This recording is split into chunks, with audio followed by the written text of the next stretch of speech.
దేవుని నామానికి మహిమ కలిగినాక అందరూ బాగున్నారా? ఈరోజు అందించబడుతున్న దేవుని వాక్యం సందేశం ఏంటంటే స్తుతించుట.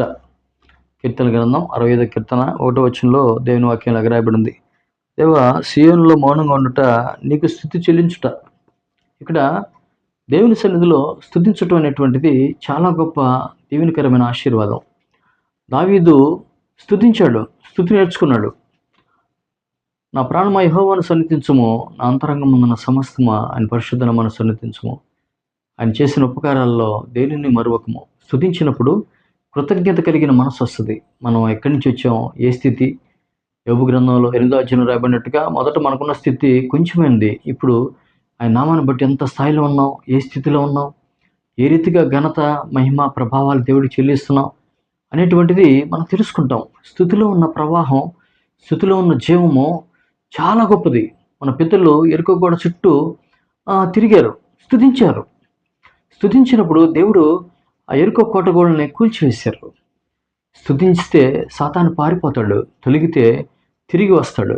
మనం ప్రయాణం చేసేటప్పుడు కూడా, ప్రయాణం వెళ్ళేటప్పుడు దేవుని ప్రార్థనతో స్తుతించి మేము క్షేమంగా మమ్మల్ని తీసుకురా ప్రభు అని అడుగుతాం. వచ్చేటప్పుడు ప్రార్థన చేయం, క్షేమంగా తెచ్చావు ప్రభు అని. కానీ స్తుతించాలి.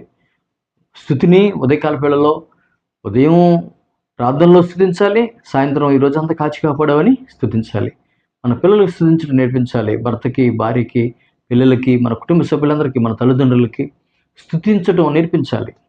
స్తుతి అలవాటైపోవాలి.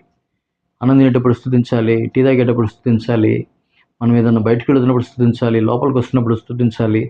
ఇలాగ స్తుతించుకుంటూ మనం ముందుకు అడుగులు వేస్తున్నప్పుడు స్తుతి నైవేద్యం, స్తుతి యాగము చేయవాడు నన్ను మనం మహింపరుస్తున్నాడు. 50వ కీర్తనలో రాయబడింది 14వ వచనంలో. స్తుతించటం మనం అలవాటైపోవాలి.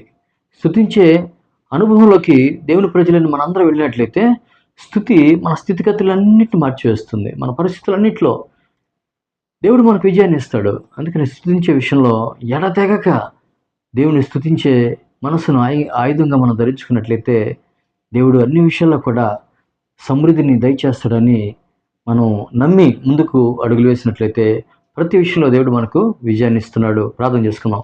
ప్రభువానికి స్తోత్రాలు, వందనాలు తెలియజేసుకుంటున్నాం. అయ్యా, ప్రతి విషయంలో నేను స్తుతించే కృపను మాకు అనుగ్రహించమని యేసు నామములో ప్రార్థన చేస్తున్నాం తండ్రి. ఆమేన్. God bless all.